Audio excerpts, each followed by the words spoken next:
So this is my guide for making a character in Anima Beyond Fantasy. We're going to be making a basic sort of fighter type character, just so I can show you sort of what goes on when I think about making a character in this game, sort of thought process that goes into when I make it.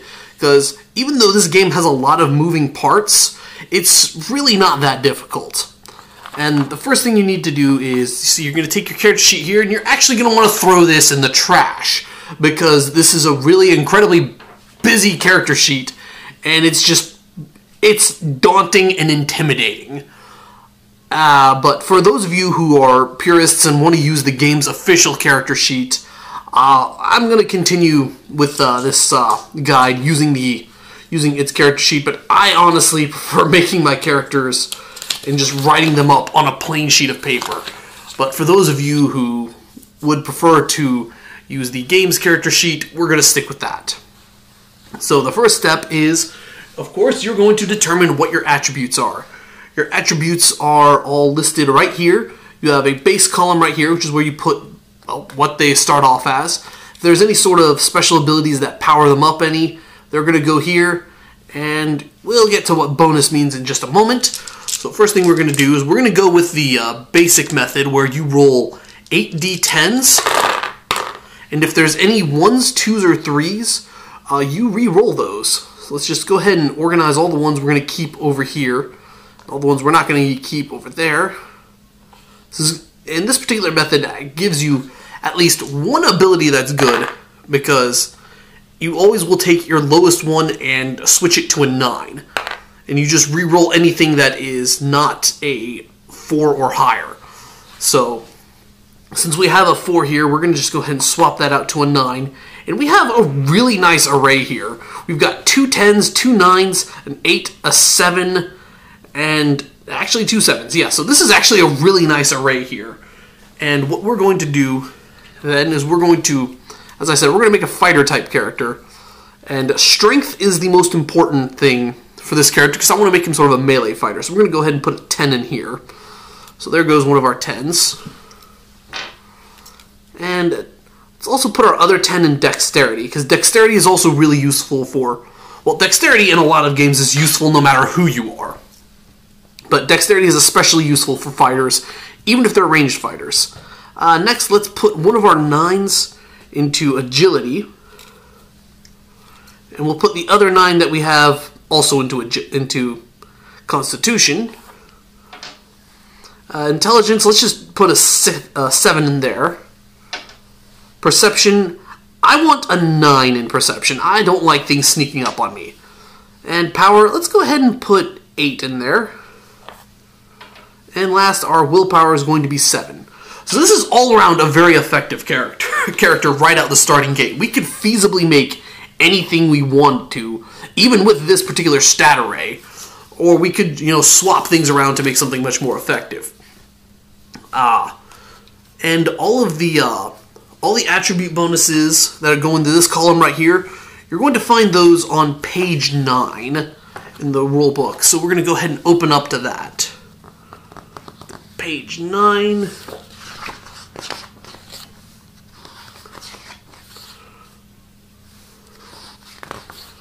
So right here, if we have a 10, all 2 10s are going to be plus 15.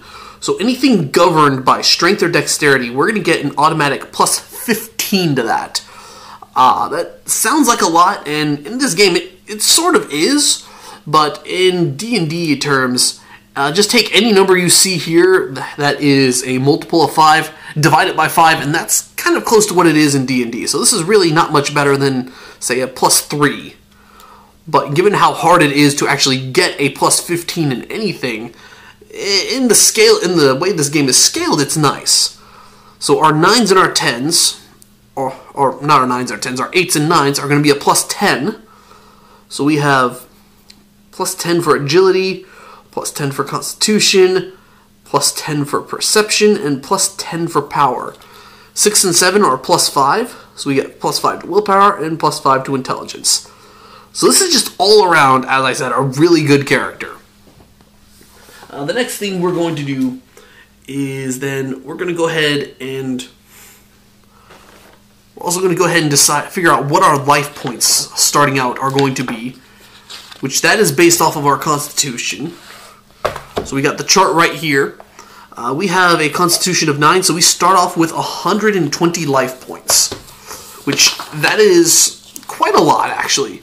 And our life points, we're going to put our base life point up here. And the next step then is we're going to go ahead and look at all the stuff that our class gives us. Our class is on page 33. We're going to go with the warrior one, since warrior is the most versatile of all the different fighter archetypes. So what you get into as a warrior is, so your class that gives you a whole bunch of different things. So we get 15 more life points. I'm going to go ahead and write that down. We get 15 more life points because we are a fighter. So we're actually going to start off with 135 life points. And every time we level up, we're going to gain another 5. Based on our class, we get +5 to initiative. Not a lot, but that's still nice. Martial knowledge, we get another +25. And martial knowledge is on the back of the first page of the character sheet. It goes all the way at the bottom right here. So we get 25 for that, for being a warrior. Which, that is actually quite a lot, since a lot of the other classes, like Weapon Master, you only get 10 martial knowledge when you're a Weapon Master, and the warlocks actually get 20 per level. So it's a little bit more than one that's a mixed fighter type. Anyways, I digress. And we also get 1 psychic point every 3 levels. So psychics is not something we're really going to worry about. Psychic abilities, which is why we put 7 in willpower. Alright, so next thing we do. We also get a +5 attack per level, +5 block per level, and +5 wear armor per level. So let's just go ahead and put the 5 in the wear armor spot right here. And we also get a +5 into our attack. So we'll put that in the class box right here. And we also get a +5 to block. We do not get a +5 to dodge, so block is definitely going to be what we're going to invest in when we are making our character. And assigning our development points. So we're going to go ahead and actually move on to that. So you get 600 development points as a level 1 character, and for the warrior, you are able to use 60 of it in combat abilities. I have actually decided that I am going to use I'm going to use the full 360 in combat abilities, but I'm only going to actually use 290 for my attack and block. And I'm going to use 130 in my attack so that we have a base attack of 65. And the reason for that is because there's other stuff I want to get as a fighter. And I also want to focus mostly on block so that we have a character that's really good at counterattacking. And that's already 290, close to half of our development points right then and there. The other things I want to get are a weapon fighting module, because when you make your character and you start building up your attack value and your block values or your dodge value, you have to decide what weapon it is that your character uses that with. So whatever we decide to use, I'm probably going to go with a battle axe, because I like axes. That is what your character was trained on how to fight and dodge and block with. And there are other modules you can get. You can spend development points on, so you can use other types of weapons, and there's a lot of them.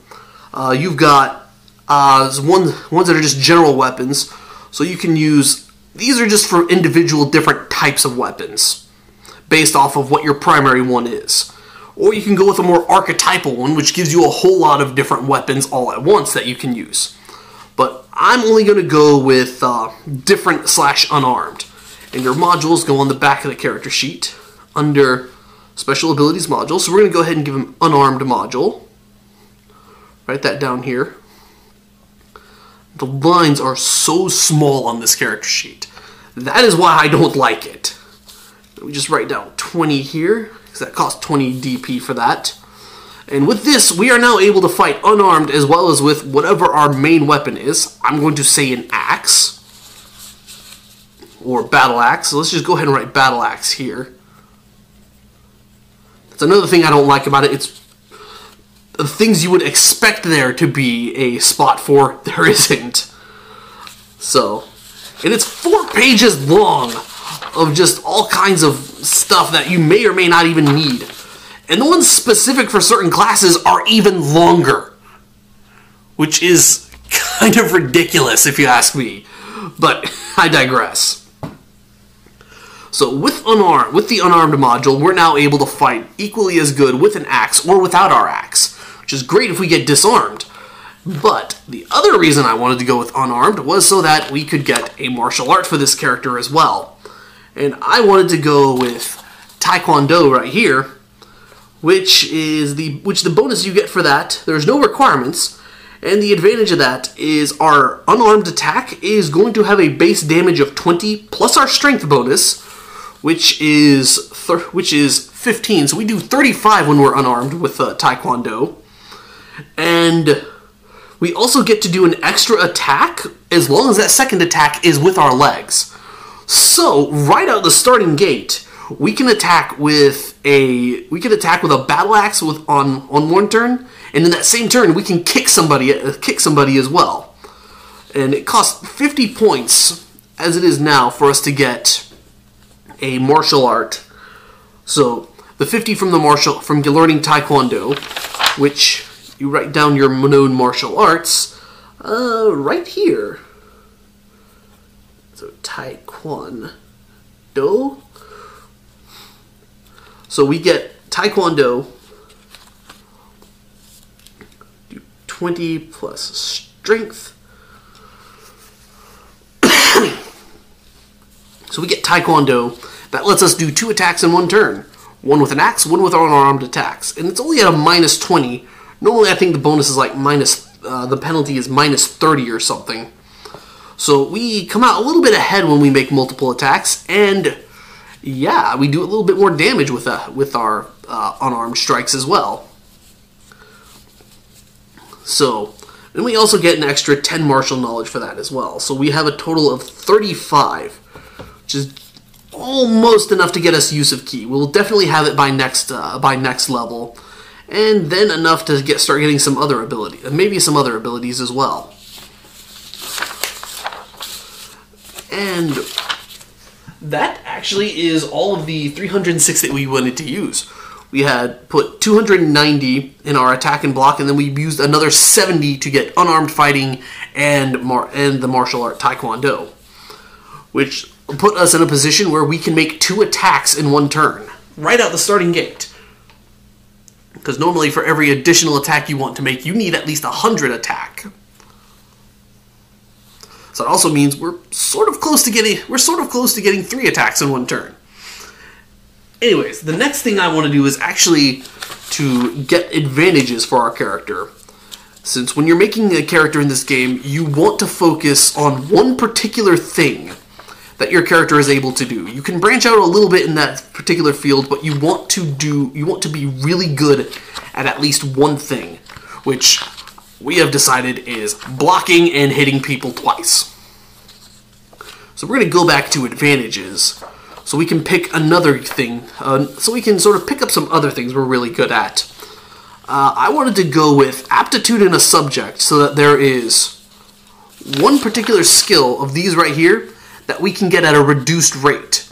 And I decided I was going to go with aptitude in subject.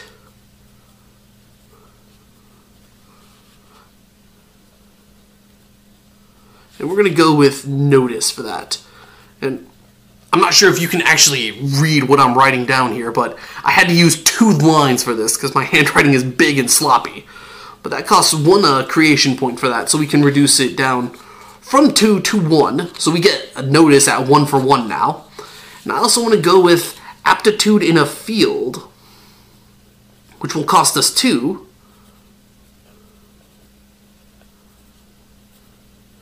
We're going to go with the athletics field. Once again, need to use 2 lines. Again, don't use this character sheet. Use a piece of paper. Seriously, you're going to thank yourself. Because you'll have more room to read everything. Anyways, so the end result there is all of our athletic skills are now at 1 for 1. Notice is at 1 for 1. And our class gives us feats of strength at 1 for 1. This means we have 1, 2, 3, 4, 5, 6, 7, 8. We have 8 different skills that we get at a 1 for 1 rate. So if you wanted to perhaps put it into something like subterfuge or some other subject or some other field, you could do that as well. But I just went with athletics because it never hurts to be mobile. It never hurts to be able to go all over the place. So with that in mind, since we used all our advantage points now to get us 1 for 1 in 8 different skills, what I'm going to do now is I actually have 6 of them that I know I will be wanting, and I'm going to just put my remaining 240 development points into those. And we're going to put those into swim was one of them, so we're going to go ahead and say our base for swim is 40. We're also going to then go with athleticism, which is another 40. So ride was not one we used. Jump was one that I wanted, as was climb. I also want notice. Not much point in getting aptitude and notice and not putting 40 in there. And we also get 40 in feats of strength as well. Which feats of strength is one of the requirements of Muay Thai. So if we want to put this character into a position where he's learning more martial arts, that's also a viable option for this character. And what else do we have left? Next is the equipment, which starts on page 69. But Muay Thai, yeah, Muay Thai feats of strength 40. Right out the gate, we can go with Muay Thai as soon as we level up, if we get more, or if we otherwise find more development points. Which, well, the only way to get development points is to level up. Anyways, so page 69 is actually where the weapons are.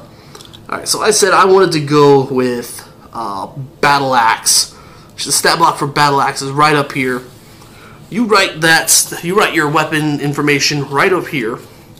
So we're going to write Battle Axe in this tiny little box they give us. The attack for that is 70, so we have a base damage of 70. Meaning if we connect, we can probably one-hit kill somebody. You also get to add your strength to that as well. No, attack is actually your attack rating with it. So, see, this character sheet is confusing.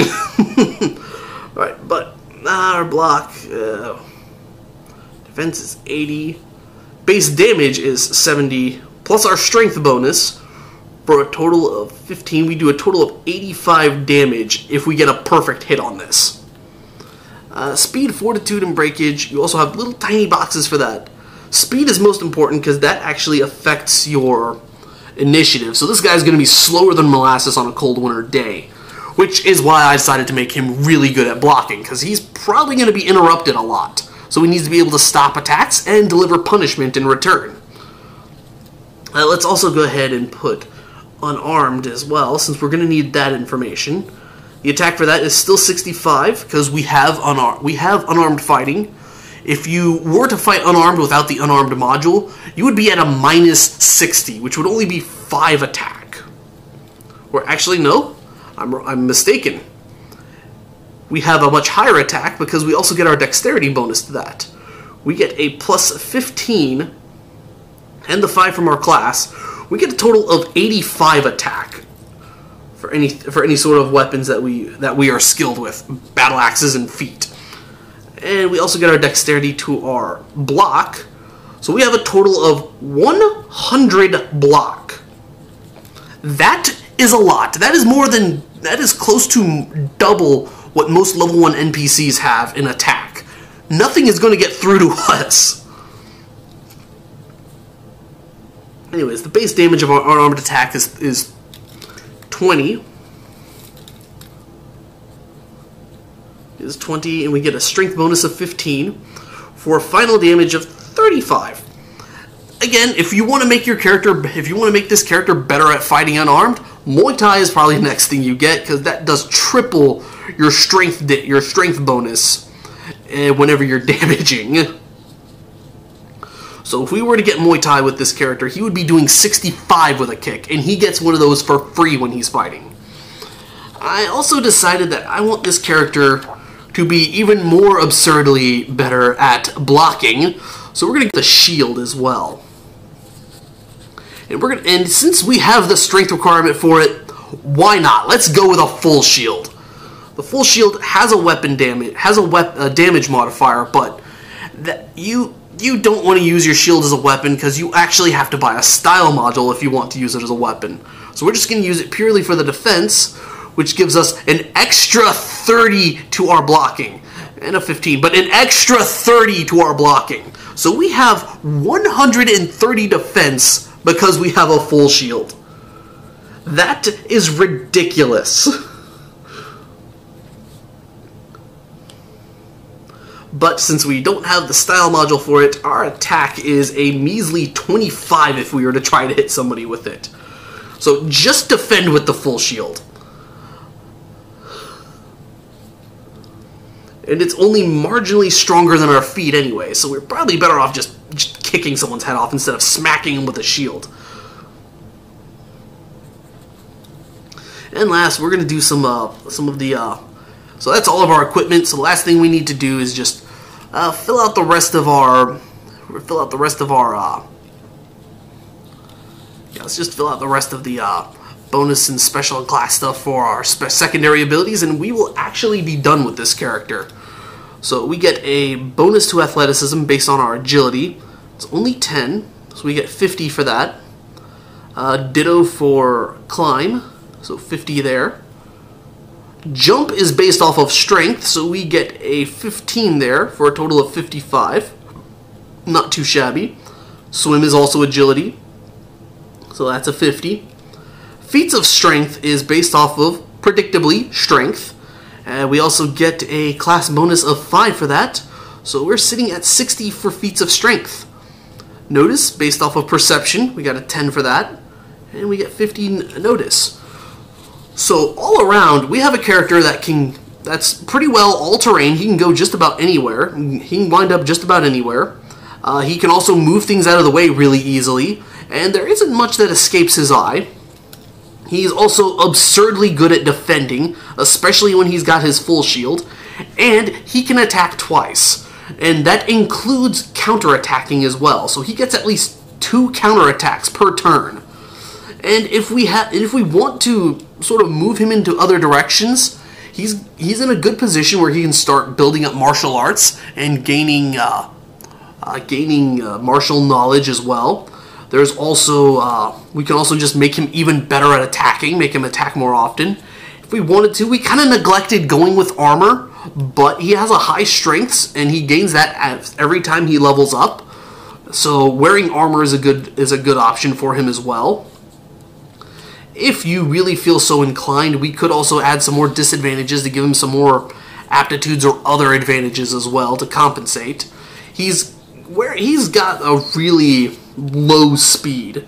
He's got a minus 70 for his speed, so he's sitting at a really low initiative, actually, despite having a high dexterity and agility. Agility, he gets a 10 for there. He gets a 15 there.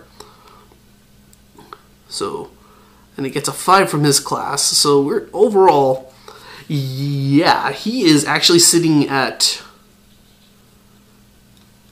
So yeah, he would actually be. So he has a base initiative of 30, 45, 65, 70. He would actually have a base initiative with his sword and shield, or rather with his axe and his shield, of 0.